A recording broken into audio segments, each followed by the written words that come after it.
প্রায় ২ বছর পর আবারও ওয়েব সিরিজে দেখা মিলল জনপ্রিয় গুণী অভিনেতা আফজাল হোসেনের। এবার তিনি একজন মনোবিজ্ঞানীর চরিত্রে হাজির হয়েছেন।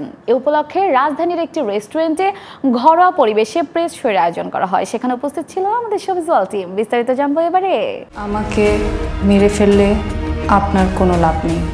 2022 সালের ডিসেম্বরে মুক্তি পাওয়া কারাগার 2 ওয়েব সিরিজে সর্বশেষ দেখা মিলেছিল আফজাল হোসেনের। এরপর দীর্ঘ 2 বছর পর আবারও পর্দায় ফিরেছেন গুণী অভিনেতা আফজাল হোসেন। ম্যাচমেট নিয়ে হাজির হলেন তিনি।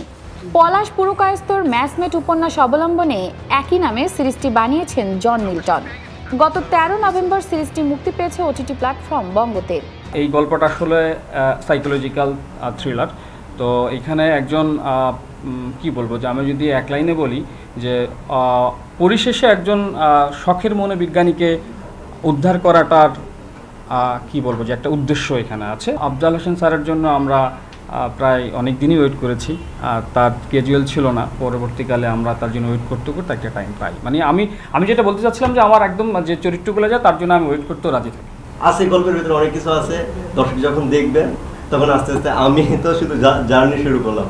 তো ওই জায়গা থেকে দর্শক মজা পাবে যে প্রতিটা চরিত্র এমনভাবে ভাইয়া গুছাইছেন এবং গাঁথনি দিচ্ছেন যে দর্শক মজা পাবে যে একটা চরিত্রকে আপ করে যাচ্ছে আর কি প্রতিনিয়ত। ওই জায়গাটা এই সিরিজে আছে। স্বপ্নে আমি মানুষের মৃত্যু দেখি, ঠিক যেভাবে দেখি সেভাবেই তার মৃত্যু ঘটে। এক মনোবিজ্ঞানীর নিখোঁজ হওয়াকে কেন্দ্র করে এগিয়ে গেছে এই সিরিজটি। স্যার, আমার এই স্বপ্নের সূত্রপাত আতরের গন্ধ থেকে। ম্যাচমেট সিরিজে গোয়েন্দা কর্মকর্তার চরিত্রে অভিনয় করেছেন মোস্তাফিজুর নূর ইমরান। আরও আছেন শিকদার মুকিব, আবদুল্লাহ আল সেন্টু, জয়রাজ, মাসুম বাশার, নাজমুস সাকিব সহ আরও অনেকে।